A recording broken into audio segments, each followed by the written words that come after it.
Hola a todos, un vídeo más aquí en el canal. Pido a quienes aún no estén suscritos que se suscriban. Dejad un like si os gusta el contenido, compartidlo y sentíos libres de comentar en la sección de comentarios, como siempre, amigos míos. Sábado, faltando menos de 24 horas para que empiece la Copa del Mundo, ¿no? Una de las tres mayores invenciones que el ser humano ha hecho para la humanidad, junto con el aire acondicionado y la silicona, ¿verdad? Y vamos a hacer unas predicciones sobre estos 8 grupos, hacer un análisis, hablar. Las experiencias que ya he tenido, quiero ver también vuestros comentarios a lo largo de los mundiales. La Copa del Mundo es algo maravilloso. Sinceramente, no entiendo a quien no le gusta el fútbol, a quien no le gusta el mundial. Pero bueno, no voy a juzgar a la gente, porque yo soy una persona a la que no le gusta el alcohol, nunca me ha gustado mucho. De hecho, en realidad, rarísimas veces he bebido a lo largo de mi vida. Así que, mis amigos, muchos de ellos hasta hoy, incluso, llevan conviviendo conmigo 2, 3 décadas, y aún así no consiguen entender muy bien esto, ¿no? Como dice mi madre, cada uno con lo suyo, cada uno. Pero sé que a buena parte le gusta el fútbol y hoy vamos a hacer un off-topic, ¿no? Tampoco es tan off topic, ¿verdad? Se puede soltar alguna que otra pila ahí, entre los jugadores y la organización de la Copa, etc. Después de casi un año y medio de canal, ¿no? Bueno, entonces, el Mundial empieza mañana, domingo, ¿no? Qatar y Ecuador, ¿no?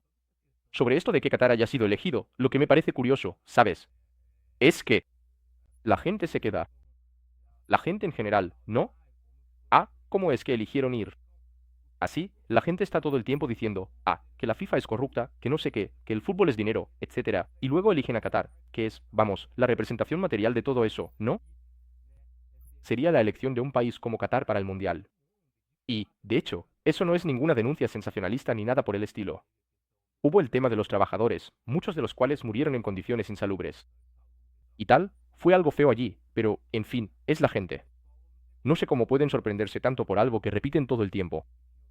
Todo el tiempo, lo dicen todo el tiempo, el león viene. Y cuando el león llega, parece que no sabían que venía. Así que, este tema de la elección de Qatar nos sorprende mucho. También, en sí, el Mundial es en el que se gastó más de 1 billón, ¿no?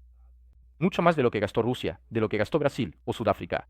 Y así sigue la cosa, ¿no? Pero bueno, ¿no? ¿De qué vamos a hablar aquí? ¿Del espectáculo del fútbol? No. Ya no vamos a decir de entrada, ¿vale? No creo que el Hexa vaya a llegar, aunque pienso que este equipo de Brasil es muy bueno, ¿vale? No sé cuál es vuestra opinión, pero yo creo que este equipo de Brasil es realmente muy bueno. Quizá jugando, ¿vale?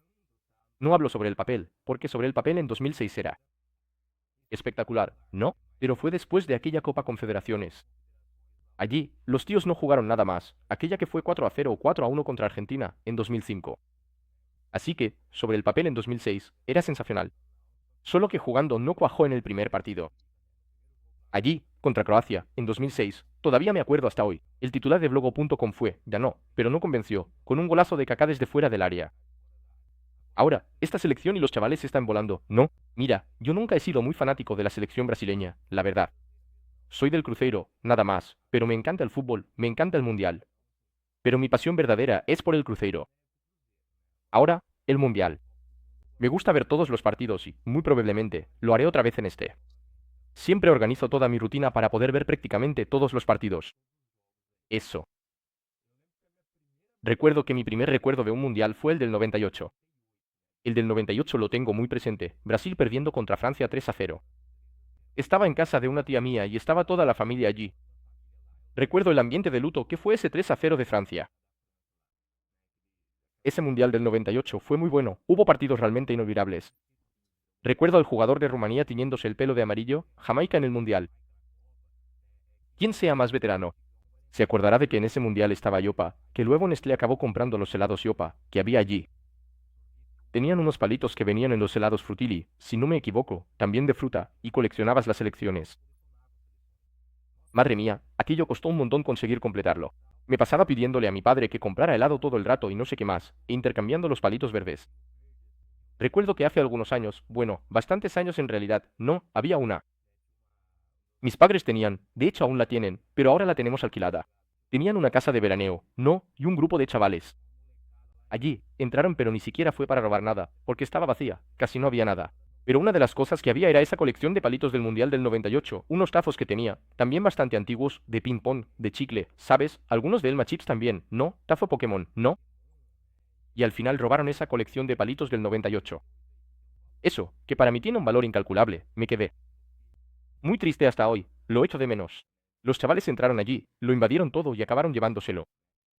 El Mundial del 98 fue sensacional. Madre mía, fue uno de los mejores mundiales que ha habido. Fue un mundial increíble, increíble, de verdad. Tengo un recuerdo muy bueno. De ese, del 94. Ya no tengo recuerdos de ese, pero ese documental que hicieron, Todos somos todos, un solo corazón, algo así. Está incluso en YouTube, lo ve mucha gente. Con ese doblaje tan mítico, brasileño, de verdad. De Estados Unidos, allí, ¿cómo fue el mundial? Allí también, fue muy bueno. Entonces, siempre me ha gustado mucho la historia de los mundiales. Tenía una cinta VHS que mostraba la participación de Brasil en todos los mundiales, desde el 54 hasta el 94 en este caso, las grabaciones del 30, 34, 38, 50. No las tenía, pero el mundial siempre está en el imaginario de la gente. Yo lo veo como un hito cronológico, creo que muchos de vosotros. Sí, por ejemplo, creo que es lógico. Esa chavalería que nació en el 2000 en adelante, ¿no? Vais a recordar dónde estabais en el Penta, cuando Ronaldo marcó los 2 goles a Oliver Kahn, ¿verdad? Yo, por ejemplo, soy más específico, recuerdo exactamente dónde estaba en el gol de Maxi Rodríguez contra México, en 2006. Ese golazo, no, que Sorín le dio el pase, él la bajó con el pecho y soltó un zapatazo imparable. A la escuadra, ¿no? Y varios así, como cuando Zidane le dio el cabezazo a Materazzi, no, o cuando Iniesta marcó el gol en 2010. Entonces, son momentos que solemos recordar. Cuando Brasil perdió contra Holanda en 2010, por ejemplo. Así que el Mundial marca mucho, incluso aquí entre nosotros. De nuestra comunidad, el relato del conde. Él cuenta que el momento que más le marcó, que tuvo una de sus epifanías, fue cuando estaba viendo un documental, justo en la época del Mundial de 2006. Estaba viendo algo en la van, estaba en un motel con su Aline, que era el nombre ficticio de la chica que destrozó su vida. Y ahí, mientras pasaban un documental, con Silvio Luis comentando y tal, tuvo una epifanía, una chispa, y eso le quedó muy vívido en la cabeza, ese Mundial de 2006, que también fue otro pedazo de Mundial, ¿no? Así que, el Mundial de Fútbol marca mucho la vida de las personas, normalmente, incluso quienes no son muy aficionados al fútbol recuerdan algún evento que ocurrió, fue así. Cuando Brasil perdió en tal lugar, fue muy cerca del 7-1, así que el Mundial de Fútbol suele marcar, en términos cronológicos, la memoria afectiva de las personas en general. Ahora, para este Mundial de 2022, tengo las expectativas altas con la Copa del Mundo en sí. Aunque, como dije, creo que la selección de Brasil es muy buena, no me gusta Tite. Que me perdonen los corintianos o sus fans, pero no creo que Tite vaya a ganar el Mundial con Brasil. Me parece un poco terco, un poco encantador de serpientes, es como un Leandro Carnal con pelo, vamos. Sí, esas charlas vacías suyas en 2018. Ah, tenéis que ver la regularidad de Paulinho y no sé qué más, intentando explicar, ¿no? Gabriel Jesús corriendo como un tonto por ahí, ¿no? El único, desde el 66 que Brasil no tenía un 9 que no marcaba goles, y él intentando justificarlo, ¿no? Se lavó mucho las manos. Pero es un buen estratega, o sea, obviamente, el tío no iba a estar en la selección por casualidad. No estoy diciendo que sea malo, simplemente que no me gusta tanto. Al menos no como le gustaba a la gente en 2018. En 2018, vamos, todo el mundo idolatraba a ese hombre. Había uno u otro escéptico, como Mauro César. Ya hablaré de Mauro César en un momento. Mauro César Pereira es todo un personaje en los mundiales, ¿no? Ahora la gente ya está más desconfiada, se acabó ese hype por Tite, ¿no? Pero, en fin, todavía tiene muchos fans, ¿no? No hay ningún problema en que te guste el tipo. Yo solo digo que a mí no me gusta tanto, no lo veo tan extraordinario, pero sí, es un buen estratega, de hecho, ¿vale? Sí, pero él, creo que va a haber muchos partidos.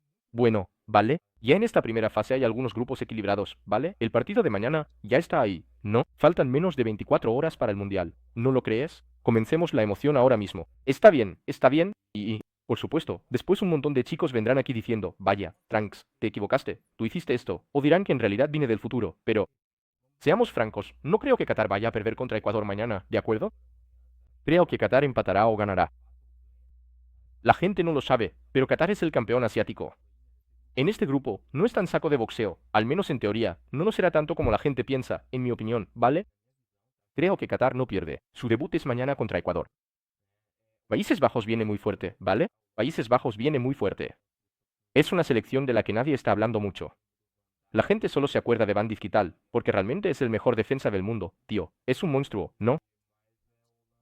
Pero de Países Bajos no se está hablando tanto. Hoy en día, la gente habla mucho más de Bélgica que de Países Bajos. No veo una gran diferencia de nivel entre las dos. Creo que son dos selecciones muy buenas, que pueden llegar a una semifinal tranquilamente. No le tengo mucha fe a Senegal. De hecho, las selecciones africanas, en general, no van a sorprender positivamente otra vez. En este mundial, no veo a las selecciones africanas destacando mucho, la verdad, así que en este grupo no me sorprendería. No sé si seguro que pasa Holanda, pero si Qatar o Ecuador pasaran, ¿vale? Así que, bueno, para no quedarme en la duda, voy a apostar por la sorpresa, entonces, desde la perspectiva de la mayoría de la gente. Pasan Holanda y Qatar, eso creo yo, ¿vale? Ahora, el grupo B está interesante, ¿no? El grupo B tiene una geopolítica muy interesante, ¿verdad? Que ya están Estados Unidos e Irán en el mismo grupo, repitiendo 1998, no. Y en aquel entonces, los conflictos eran mucho más tensos de lo que son hoy, ¿verdad? Porque hoy en día todo está muy enfocado en Rusia y Ucrania. No, no es que Estados Unidos e Irán estén equivocados ahí. Hoy en día, para nada, ¿no? Irán, junto con Bután y Corea del Norte, son los únicos países con los que Estados Unidos no tiene embajada, ¿no? Y creo que la de Venezuela sigue cerrada. Tampoco lo recuerdo bien, ¿no? Pero Estados Unidos e Irán, repitiendo en 98. Aquella vez fue muy emblemática, ¿verdad? Irán ganó, ¿no? Estados Unidos perdió los 3 partidos en el 98. Era un equipo muy flojo, ¿no? Hoy en día, Estados Unidos ya no es ningún ingenuo en el fútbol, ya hace bastante tiempo, ¿no? Así que creo que Estados Unidos pasa de grupo. Sí, vale. Este grupo va a estar interesante, y también tienes ahí al país de Gran Bretaña, Inglaterra y Gales. Gales. Creo que no debería sorprender. Veo a Gales como la Islandia de 2018. Aquello de que Islandia fue a su primer mundial, y Gales solo participó en el 58. Ahora están volviendo después de 64 años. Así que creo que Gales no gana ningún partido. Creo que incluso puede empatar o perder hasta contra Irán. Irán es un equipo bastante pesado. Pero creo que en este grupo deberían pasar Inglaterra y Estados Unidos, ¿vale? Creo que no vamos a tener grandes sorpresas en este grupo. No, pero tampoco sería el fin del mundo si Irán pasa. Y mi apuesta para fiasco de este grupo es Gales. No veo muchas expectativas, la verdad. Ahora, el equipo de Inglaterra es muy fuerte, ¿eh?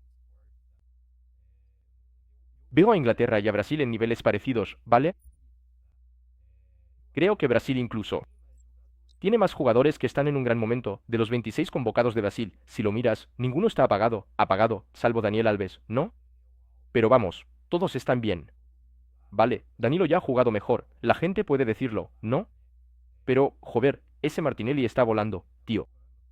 A veces la gente se sorprende de que este tío haya sido convocado. Ya hablaremos de la selección brasileña en un momento, pero bueno, Inglaterra. Yo no veo como un equipazo, ¿vale? No para una final de Copa del Mundo, pero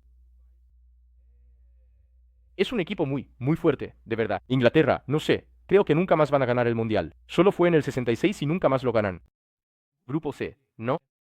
Como dice Galbao, bueno, el esperadísimo debut de Argentina. Me gustan los partidos de debut de Argentina, que normalmente, bueno, en realidad siempre, es Galbao quien nos narra. Y Galbao, en el momento del himno. Yo soy muy detallista con el tema del Mundial. Me gustan mucho los debuts de Argentina y Uruguay, porque creo que son los países que más se entregan al himno nacional. Así que, son países que, en el momento del himno, son los que más lo cantan. Con el 5, pero viene la voz del alma, sobre todo en Argentina y Uruguay. Cuando llega la hora de cantar el himno en los debuts. Y Argentina va a debutar contra Arabia Saudí. Teóricamente, Argentina va a meterles una goleada, porque Arabia Saudí suele hacer buenas campañas en las eliminatorias, dar guerra en Asia y tal, allí no hace el ridículo, pero en el Mundial siempre es el saco de golpes. A diferencia de Irán, Irán ya es más duro de roer. Irán le complicó la vida a España y a Portugal en el último Mundial, es un equipo más complicado. Ahora, Arabia Saudí, no. Arabia Saudí siempre ha encajado. ¿Recuerdas que en 2002 se llevó un 8-0 de Alemania? Es un equipo que recibe muchas goleadas, incluyendo Arabia, Saudí e Irán. Sería un sueño de eliminatoria si alguna vez se cruzaran. Obviamente nunca vamos a ver eso, pero bueno, Corea del Sur, Corea del Norte, una Croacia y Serbia también serían interesantes. Me gustan esos, pero tener a Estados Unidos e Irán en la primera fase, eso sí que le da un toque picante a la política. Con eso ya está bien. Ahora, México y Polonia, en ese grupo, ahí puede pasar cualquier cosa, ¿eh? Polonia también, generalmente, no cumple con las expectativas que se ponen en ella, pero México tiene esa frase icónica, ¿no? Juega como nunca y pierde como siempre. Entonces, son dos equipos, solo que México difícilmente se queda en la primera fase, ¿eh? Eso sí, México también tiene muy mala suerte contra Argentina. Ya perdió un partido, perdió en 2006, con ese golazo de Maxi Rodríguez. En 2010, perdió de forma polémica con aquel Fuera de juego de 2 metros de Tevez, creo que el fuera de juego más absurdo de la historia de los mundiales. Tevez marcó un gol estando 2 metros adelantado, y aquello fue una aberración. Todo el mundo en el estadio de Vallejo lo vio, todo el mundo menos el Linier. El árbitro. Aquello fue una cosa ridícula. Me acuerdo hasta hoy, eso fue en Sudáfrica. Ahora, México y Polonia es una incógnita total. Aquí voy a tirar una predicción al azar. Creo que Polonia acabará pasando, porque México tiene muy mala suerte contra Argentina. Y creo que Lewandowski por fin se va a estrenar y va a marcar gol. Así que debería pasar Argentina en primer lugar y Polonia en segundo. Ahora, en el grupo D, está interesante, se repitieron 3 selecciones de la última Copa, Francia, Australia y Dinamarca. Solo que en la última Copa estaba Perú y ahora está Túnez.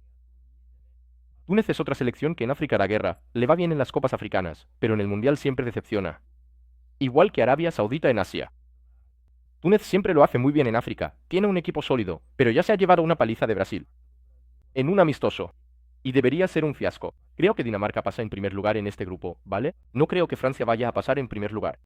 Va a ser un grupo en el que Francia debería pasar en segundo lugar, pero Francia probablemente va a crecer en las eliminatorias, ¿vale? Porque la generación francesa es muy buena, tío. Aunque no tengan a Kanté, que está lesionado, tienen a Camavinga, que lo está haciendo de maravilla. El equipo de estos tíos es bueno, ¿vale? Ah, van a mirar el resultado de la Copa de Naciones y tal. Mira, sinceramente, eso para mí no vale nada, ¿vale? ¿Entiendes? Francia viene muy fuerte, y en mi opinión, es candidato al título, sí. Pero creo que Dinamarca pasa primera en este grupo. Creo que Francia va a acabar, o por diferencia de goles, va a acabar ganando con sufrimiento. Francia normalmente gana sufriendo. Contra Togo, en 2006, Francia lo pasó mal para ganar. También ganó contra Australia, con el agua al cuello, en el último mundial, en la fase de grupos. Creo que Dinamarca, en este grupo, pasa primera y Francia, segunda. Y podríamos tener una Argentina-Francia en octavos, otra vez. Así que no sería nada descabellado. Una Argentina-Francia de nuevo, que fue uno de los mejores partidos del último mundial, aquel 4-3 con golazo de Di María, también el de Pavard, ese partido fue épico, ese 4-3 de Francia. Grupo E, ahí, seguro que todos vosotros, tenéis la obligación de levantaros. El día 27, domingo a las 7 de la mañana para ver Japón contra Costa Rica, no hay excusa para no levantarse antes de eso. Ahí. Todo brasileño tenía que levantarse a las 6:30 de la mañana ese domingo para ver Japón contra Costa Rica, ¿no? Y Alemania contra España, ahí va a ser simplemente un partido de relleno en la tabla, ¿no? Bromas aparte, en este grupo, aunque soy fan de las sorpresas, no me gusta apostar. Favoritísimos, no veo cómo Japón y Costa Rica puedan sorprender, la verdad. Alemania y España ya están bien curtidas. Después de los últimos fiascos en el Mundial, creo que deberían pasar como un tractor, aunque Japón y Costa Rica no sean selecciones malas, ¿vale? Japón suele tener muy mala suerte en los sorteos. Costa Rica también, pero Costa Rica, aquella vez en 2014, con Inglaterra, Uruguay e Italia, aún así pasó primera. Así que son dos selecciones con muy mala suerte en los grupos. Así que, no. Al final les tocó un grupo complicado. Sí, pero este partido Alemania vs Japón va a ser interesante, ¿vale? No creo que sea el partido más complicado, ¿sabes? Para Alemania, además de España, Costa Rica, no me parece. Este grupo va a ser interesante. Allí también, aunque no debemos esperar sorpresas, va a ser un buen partido. ¿Y qué pasa con el hecho de que Alemania y España estén en segunda ronda? Ya, va a tener un valor muy grande, porque si fuera en la tercera, como en la última fase, en el último mundial, ¿qué hubo? Un grupo con dos selecciones muy fuertes y otras dos muy débiles, solo que eran más débiles aún que Japón y Costa Rica, que fue en el Mundial 2018, que eran Inglaterra, Bélgica, Panamá y Túnez, ¿no? Inglaterra y Bélgica ya llegaron a la... Era el tercer partido, y las dos ya estaban clasificadas, ¿no? De hecho, fue la disputa por el tercer puesto, ¿no? Inglaterra y Bélgica. Entonces es... Ahora, Alemania y España, ¿cómo van a jugar en la segunda jornada? Si Japón y Costa Rica dan la sorpresa, una de las dos puede acabar complicándose, pero lo veo poco probable, ¿vale? Ahora vamos al grupo S, ¿no? Grupo F, interesantísimo.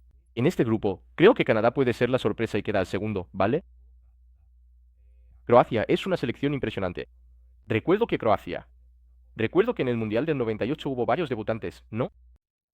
Fue el primer Mundial de Croacia, ¿no? Sobre todo porque se separó de Yugoslavia, ¿no? La antigua Yugoslavia, ¿no? En ese Mundial estaba Yugoslavia también, de hecho, pero estaba ocurriendo toda aquella guerra de Yugoslavia, en Croacia. Se disolvió, después de que Yugoslavia, en realidad, terminó, se dividió, se disolvió en Serbia y Montenegro. Luego se separaron, Serbia por un lado, Montenegro por otro. Pero Croacia, en el 98, en su primer Mundial, ya quedaron terceros. Incluso Uker fue el máximo goleador del Mundial y fue impresionante la campaña de Croacia. Croacia, en 2018, subcampeona. Croacia suele hacer grandes campañas. Sí, pero creo que aquí se va a repetir lo mismo. En 2006, ¿no? Cuando Croacia no pasó de la fase de grupos, Australia acabó pasando, luego perdió contra Italia. Cuando Croacia cayó en el grupo de Brasil, no. ¿Qué era Brasil? Vale, esto lo tengo todo en la memoria, ¿eh?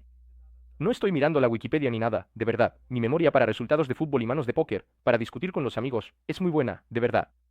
Recuerdo que era Brasil, Australia, Croacia y Japón. Croacia no pasó, pasaron Brasil y Australia, ¿no?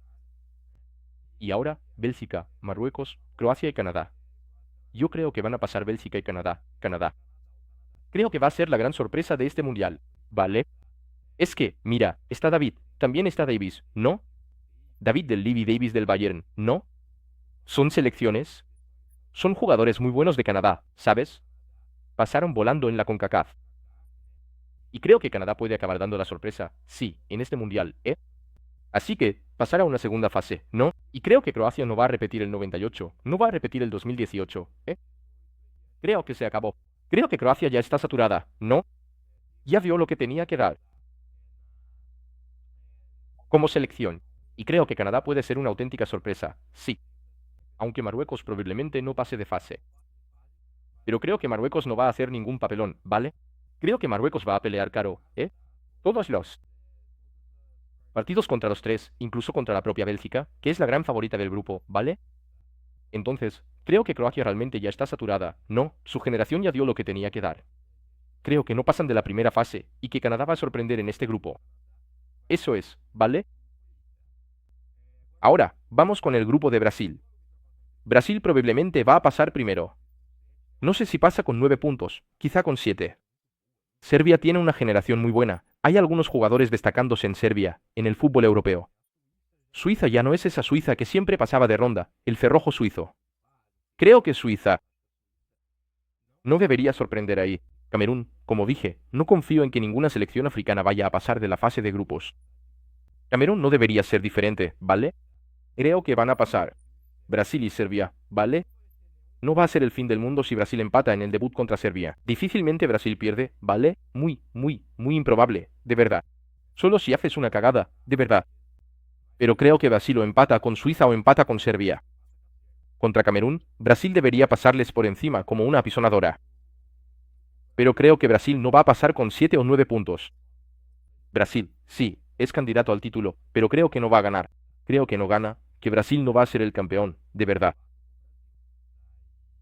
Pero la selección brasileña es buena, muy buena. Me pareció que Tite se pasó un poco llevando a 9 delanteros. Creo que Firmino podría haber ido al Mundial. Quizá con Gabriel Jesús, que ha vuelto a jugar. El Arsenal está volando ahora mismo, y tal, pero no lo sé. Creo que yo no habría dejado fuera a Firmino. En este Mundial no entró muy bien. En 2018, un tío con mucha experiencia en Europa. En fin, no. No sé, el Tite, la gente puede incluso hablar de Pedro, ¿no? Pero es Pedro. En realidad, solo él hace ese papel de 9, incluso si hace falta meter a alguien en el área, ¿no? No tiene nada que ver con la posición de Firmino, pero creo que Firmino tenía que haber ido al Mundial, ¿no? No sé si lo sé, no creo que llevaría a 9 delanteros y llevaría a Firmino. Creo que ahí fue un error, en mi opinión, ¿no? Así que sí, pero bueno, la convocatoria, quitándolo de Dani Alves, que realmente fue una locura, ¿no? Aunque en Brasil no hay muchos laterales derechos buenos, no. El tipo intentó convocar a lo mejor que él cree. Pero voy a decir esto ahora, un piu negro para ti, esta Alisson, no es confiable, ok, los fanáticos de Colorado me perdonan, sé que me van a gritar, pero no creo que pueda ver a Alisson en la selección nacional como portero. Así que, muchachos, veo el tratamiento de Alisson similar al tratamiento de Vida en 2006. La gente lo idolatra mucho. No soy, vale, el tío es portero del Liverpool, está bien y tal, pero yo creo que Ederson es mejor portero que él. No creo que sea el fin del mundo. Si Alisson la lía, y no lo veo como un portero tan indiscutible como muchos piensan. Creo que hay mucho efecto halo ahí, ¿no? Que es un poco sad Zhao. No, en realidad, ni siquiera es tan sad, la verdad. Es que los jugadores de la selección brasileña son bastante feos en general, ¿no? La mejor Black Fee para ver lo que las mujeres consideran guapo. Le das un álbum del mundial completo a una amiga tuya, a tu hermana, a tu madre, para que lo analicen. Ellas van directas a Italia, a Suecia, a Alemania. Algunas incluso se fijan en Irán, que los persas son un pueblo guapo. De hecho, las mujeres persas también son guapas. Así que, van directas a los de siempre, los típicos. Y dicen, madre mía, en Brasil solo hay tíos feos. Y es que es verdad, esa es la realidad. En Brasil, solo Alisson es el más decente, la verdad. Muy por encima de los demás. Ahí, es una locura. Pero, en fin, creo que Alisson tiene un efecto halo, que otros tíos, como Barbosa, no tienen. En el Mundial del 50, Felipe Melo en 2010, Bernard, que era un don nadie, no, era un don nadie de verdad en 2014, otros también se llevaron la culpa por el contexto. Eso de ser el chico malo, o feo, o bajito, o algo por el estilo. Parece una tontería, parece una gobaga. Esto que estoy diciendo, pero, sí, el efecto halo es poderoso, ¿vale? El efecto halo es poderoso, el tío guapete, cuando hace algo, la culpa recae mucho menos sobre él, ¿vale? Eso parece una broma, como si estuviera flipando, pero sabéis que es verdad, ¿vale? Entonces, así, en el caso de Alisson, creo que el efecto halo acaba pesando en él, porque, sinceramente, yo no creo que sea mejor que Ederson, de verdad, ¿vale? Sé que en los comentarios habrá gente que no estará de acuerdo, pero yo creo que Ederson, mucho más portero que Alisson, ¿no? En fin, no. No es que Alisson no sea un gran portero, pero no confío en él, ¿entiendes? Esto es simplemente una opinión personal. No veo en este tío todo eso que dicen, la verdad. Creo que Neuer es mucho mejor que él. No, de hecho, Neuer es mejor que él. No, creo que difícilmente alguien va a estar en desacuerdo. A mí me mola el A. No, no sé, la verdad. Igual hasta prefiero a Lorista. No me gusta, de verdad que no me gusta mucho Alisson, la verdad. Que me perdonen los amigos colorados y sus fans, vale. Eso sí que es una opinión polémica, eso sí. Vale, sí, ahora, pero Brasil es candidato al título, sí, aunque yo personalmente creo que no va a ganar el Mundial, ¿vale? Creo que quizá Brasil llegue o a semifinales o a la final, pero pierde. Vale, entonces, vamos al grupo H ahora, que es un grupo interesantísimo, ¿vale? Sí, Uruguay, Corea, Portugal y Ghana. Otro grupo en el que creo que van a pasar los dos favoritos, ¿no? Sí, pero creo que Corea va a vender cara a la derrota, ¿vale? Aunque Paulo Bento es un poco burro, no. Fue entrenador del Cruzeiro, ¿sabes? Está un poco loco, ¿no? Se inventan cosas. Pero el equipo de Corea es bueno, ¿no? Ghana es una selección floja, está bastante floja. De verdad. Aunque suele complicar algunos partidos en el Mundial, Ghana viene mal. Si no me equivoco, es el peor equipo en el ranking de la FIFA. Solo que es un equipo que, a diferencia de lo que dije de Arabia Saudí, de Túnez, que allí localmente suelen dar guerra en el Mundial, el fiasco de Ghana generalmente no llega con mucha pompa, pero da guerra. Al final vende caras las derrotas también. Es un equipo con mala suerte. También pasa. Nadie nunca va a olvidar que gana. En Uruguay 2010, también, Suárez sacando el balón con la mano en el último minuto, Gian fallando el penalti, Loco Abreu haciendo la cavadina, son cosas que solo el fútbol mundial puede ofrecer, amigos míos. Así que, en este grupo, creo que es difícil decir quién pasa primero. Voy a tirar un pronóstico aquí. Creo que Portugal va a pasar primero. Y podríamos tener un Brasil-Uruguay ahí en los octavos de final, ¿no? Ahí veo a Arrascaeta y ya me entran como 80 tipos de nostalgia, ganas de llorar, de lo mucho que le echo de menos. En el Cruzeiro, no, pero bueno, no. No sería el fin del mundo que Brasil cayera ante Uruguay, no. Alonso, el nuevo seleccionador uruguayo, arregló todo. Óscar Tavares sobrecargado. Uruguay está bien. Uruguay llega muy fuerte a este mundial. ¿Es este equipo capaz de ganar el mundial? No lo creo, pero está llegando con mucha, mucha fuerza. Y Portugal también tiene solo una buena imagen. ¿Selección de Portugal? ¿Son buenos los 26 jugadores de Portugal? No. Pero la forma como juega Bruno Fernández es absurda. Rafael Leao, también está jugando excepcionalmente bien. Cristiano Ronaldo es su última oportunidad. Bueno, soy un gran fan de Bruno Fernández. Creo que Bruno Fernández es mágico en el campo, me encanta verlo jugar en el Manchester United. Es una locura, una locura, una locura, de verdad, ¿vale? Soy muy, muy fan de Bruno Fernández. Creo que Portugal es un equipazo, ¿no? Así que, resumiendo mis predicciones, en el grupo A creo que pasa Holanda en primer lugar y Qatar en segundo. En el grupo B, Inglaterra en primer lugar y Estados Unidos en segundo. Grupo C, creo que pasa Argentina en primer lugar y Polonia en segundo. Grupo D, Dinamarca en primer lugar, Francia en segundo. Grupo E, apuesto por España en primer lugar, Alemania en segundo. Grupo G, Brasil en primer lugar, Serbia en segundo. Grupo F, voy con Bélgica en primer lugar, Canadá en segundo, me la juego por la sorpresa. Grupo H, apuesto por Portugal en primer lugar, Uruguay en segundo. Esas son mis predicciones. ¿vale? ¿A quién creo que va a ganar el Mundial? ¿Vale? Vale, voy a poner tres selecciones que veo que realmente pueden ganar el Mundial. Francia, ¿vale? Creo que Francia, aunque pase como segunda, va a llegar muy fuerte, ¿vale? En las eliminatorias después, ¿vale? También apuesto por Alemania, ¿vale? Y ahora la tercera va a sorprender un poco. A vosotros.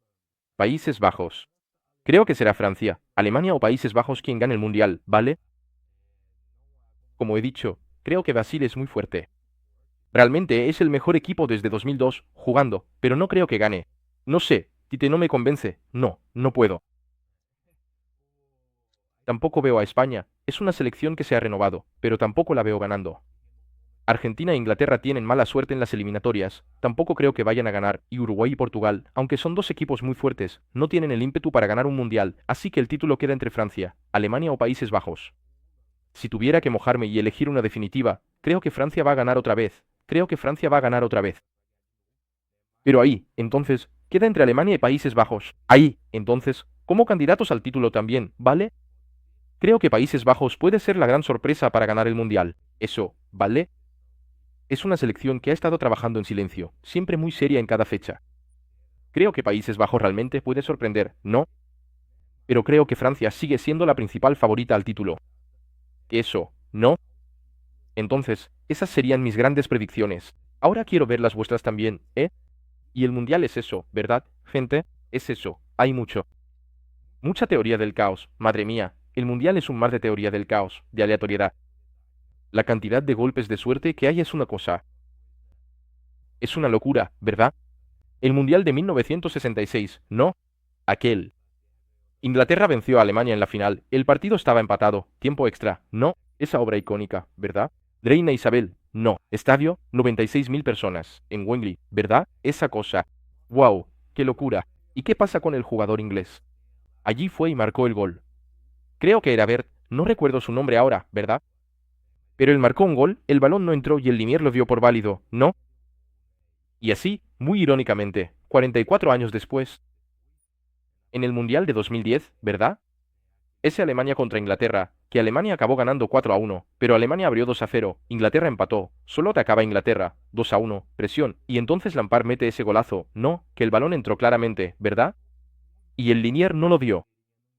De ahí, no, que ahí fue la venganza de los alemanes contra los ingleses. Esas son cosas que solo la Copa del Mundo puede ofrecer, ¿no? Creo que muchos de vosotros, sobre todo en el interior de Brasil, ya debéis haber escuchado, sí, no, cuando dices sí ahí, o tu madre o tu tío te lo han dicho. En realidad, la madre no.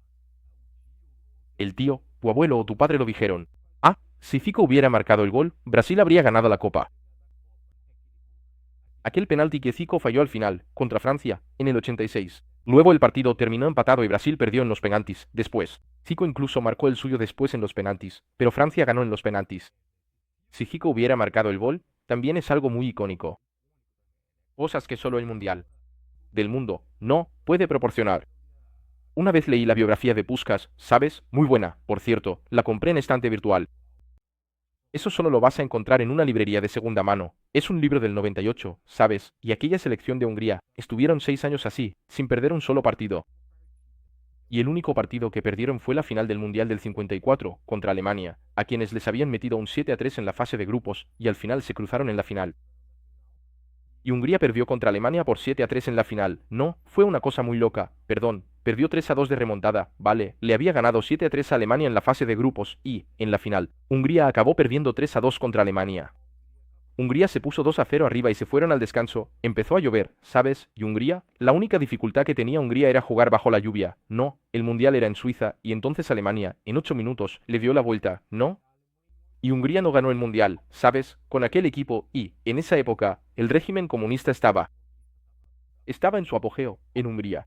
Allí, y los jugadores eran héroes, pasaron de héroes a villanos para el pueblo. Entonces Puskás se exilió, vivió 25 años en España, fue el ídolo del Real Madrid y tardó 25 años en poder volver a Hungría. Es una historia maravillosa, de verdad. La única vez que Inglaterra perdió, bueno, en realidad, la primera vez que Inglaterra perdió, no fue la única, fue la primera vez en 90 años, desde que inventaron el fútbol, que perdieron. En Wembley, fue la selección de Hungría, que les endosó un sonoro 6-3. En Inglaterra, en un amistoso, ¿no? Fue algo que Wembley estaba a reventar y aplaudieron de pie, ¿sabes? A Puskás, a Kiksor, madre mía, es difícil hablar húngaro, es complicado, ¿verdad? En eso estoy de acuerdo con Olago de Carvalho. El húngaro es el idioma más difícil del mundo de hablar, así que, bueno, tenían unos nombres impronunciables, los jugadores de Hungría de aquella época, ¿no?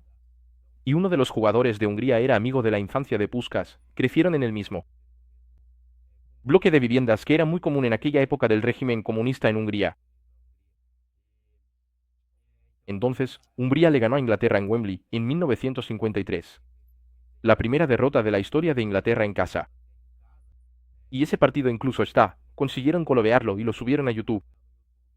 Luego, podéis buscar Inglaterra, Oneta y England y Hungary en 1953, que seguro lo vais a encontrar. Es algo así, es una joya del fútbol. Ese partido ahí. Y Hungría, después del 54, acabó sucumbiendo ante la propia Alemania, a la que habían ganado en la primera fase remontando en 8 minutos. Ahí, ¿no? Hungría no es. Eso me recuerda mucho al São Caetano de 2002, ¿no? Que no le ganó al Olimpia allí, no. Por un detalle, ganó en Paraguay, perdió en casa, perdió en los penaltis, ¿no? El fútbol tiene mucho de eso, ¿no? El América de Cali, 4 veces subcampeón de la Libertadores, ¿no? Holanda ya ha perdido 3 finales de Copa del Mundo, no, 74, 78, 2010, no. El fútbol, así, la Copa del Mundo, es una cosa muy loca. Si te pones a pensar en los detalles, ¿no? Y un episodio que recordé ahora, en 2019, un poco antes de la pandemia, yo estaba en California, estaba justo en la frontera de... Perdón, estaba en Oregón ya, no era en California, no, estaba en la frontera de Oregón con el estado de Washington, no. Estaba en un road trip allí y estaba hablando con un amigo mío, ¿sabes?, que viajó conmigo, y estábamos charlando, conversando en portugués normal y... Madre mía, esto fue muy aleatorio, de verdad. Estábamos en un Red Lobster, ¿no? Red Lobster es una franquicia que incluso llegó a estar en Brasil, creo que ya no existe más. Había en Brasilia y en Sao Paulo, ¿no? Que es como un Outback, pero de mariscos. Y había un tipo, uno llamado Ricardo, que acabó escuchando nuestra conversación, ¿sabes? Fíjate qué cosa más aleatoria. La autoridad, un peruano, él era peruano, escuchó que estábamos hablando en portugués, él estaba celebrando su aniversario de boda con su esposa, que era rusa, ¿sabes? Y él era un peruano casado con una rusa, viviendo allí en el norte de Oregón, ¿no? Y entonces pasó que vino a nuestra mesa, empezó a hablar con nosotros, preguntó de dónde éramos, dijimos que éramos de Brasil, no sé qué, etcétera. Y entonces vio que este amigo mío, que estaba conmigo, no le gustaba el fútbol. Pero entonces yo empecé, él preguntó de qué equipo era yo, le dije Cruzeiro y tal, ¿no? Y él era hincha del Sporting Cristal, ¿sabes? Que perdió la Libertadores contra Cruzeiro en el 97, ¿no? Incluso le vacilé un poco con eso, y entonces le dije, quiero hacerte una pregunta sobre el fútbol peruano. Él ya dijo, ya sé lo que me vas a preguntar, ¿no? Estábamos hablando en inglés, vale, porque mi español es pésimo, ¿sabes? Y él no estaba entendiendo mucho. El portugués, muy bien, muy bien. Estábamos conversando en inglés, ¿sabes? Entonces le hice la pregunta sobre el Mundial del 78, que todo el mundo quería saber si Perú, si Quiroga, vendió el partido a Argentina. Aquella copa en la que Brasil fue eliminado sin perder ningún partido, por un reglamento loco de diferencia de goles, de empates. Allí, y Argentina necesitaba ganar. De 4-0, ganó por 6, y todo el mundo pensó, joder, Perú vendió ese partido. Este tipo, su hermano era defensa de la selección peruana. Él dijo, mira, si lo vendieron, nadie lo sabe. Hasta hoy mi hermano no se ha hecho rico, voy con el hermano de él. Sigue siendo profesor de educación física hasta hoy. Allí, profesor universitario, es un tipo de clase media. Nadie ganó dinero. Estoy diciendo sus palabras, ¿vale? ¿Vosotros vais a creerlo o no? Hasta hoy sigo un poco desconfiado porque también lo sé, ¿no? Pero él dijo que jura por lo más sagrado que Perú no vendió ese partido. Ese mundial para nosotros en el 78, ¿no? Que de hecho, ahí fue una fatalidad, incluso una goleada, ¿no? Y que su hermano era el defensa central de la época. Allí. Era López, no recuerdo el nombre de su hermano, no, era un nombre común aquí en América Latina, López García, algo así. Y que, de hecho, su hermano no ganó nada, era de esa selección del Mundial, creo que era defensa central. Suplente. Y no ganaron nada allí. Y nosotros ganamos 6-0. Entonces, así, la Copa del Mundo proporciona unos momentos en la vida que son realmente icónicos y la teoría del caos. A mí me gusta mucho. Me gusta mucho ver, no, esa cuestión de, un detalle de un balón que entró, no, de un poste, no. Higuaín, cara a cara en el Mundial de 2014, no hizo aquel gol, no. Robinho también falló un gol cara a cara con Casillas en la final de 2010, ¿no? Brasil y Holanda también. Brasil pasó del cielo al infierno en 2010, también, o sea, no hizo un primer tiempo brillante, ¿no? Felipe Melo jugando de maravilla, Robinho, y luego la liaron allí, él, Felipe Melo y Julio César, y encajaron 2 goles allí, ¿no? Es una cosa así, muy loca, ¿no? Ah, Croacia en el 98, de hecho, estábamos hablando de eso. Thuram, él nunca había marcado un gol con la selección francesa, como 130 y pico de partidos con Francia. Y luego, en la semifinal, Francia contra Croacia, marca 2 goles, Francia le da la vuelta al partido y va a la final. 2 goles de Thuram, ¿no? Eso estuvo genial. Central, lateral derecho, también por ahí, ¿no? Nunca lo había hecho antes. Los únicos 2 goles que marcó para Francia fueron los 2 goles que dieron la vuelta al partido en la semifinal contra Croacia en 1998. Era la final, ¿no? Contra Brasil y ganaron allí, ¿no? 3-0. Entonces el fútbol tiene muchas salidas, ¿no? Es posible tirar de él. 2002, Brasil contra Bélgica. También allí, anularon un gol. Era legal para Bélgica, ¿no? Así que, si Bélgica hubiera marcado primero, después Brasil acabó ganando, ¿no? Es aquella cagada de Beckham, ¿no? En la disputa, allí es contra Gilberto Silva, contra el rival. No me acuerdo, fue esa disputa que recuerdo que Galbao Bueno decía, Beckham se rajó, y entonces. Brasil fue allí y empató, ¿no? Después, Ronaldinho acabó marcando aquel gol histórico, ¿no? En 2002, contra Inglaterra, ¿no? Él mismo dice que fue suerte, ese gol. Quiso chutar a portería, pero dice que el balón entró de suerte. ¿Qué se volvió histórico? No, él la coló por encima. Entonces, hay mucho de eso, ¿no? Mucho, mucho de eso de verdad. Teoría del caos. Si es una jugada, un penalti, un error de arbitraje, ¿no? Que acaba cambiándolo todo. Así que, bueno, el Mundial empieza mañana. La expectativa es buena, ¿no? Y eso sería las predicciones, los vídeos, los recuerdos. Van a estar muy bien vuestros comentarios e historias, ¿vale? Un fuerte abrazo a todos mis amigos.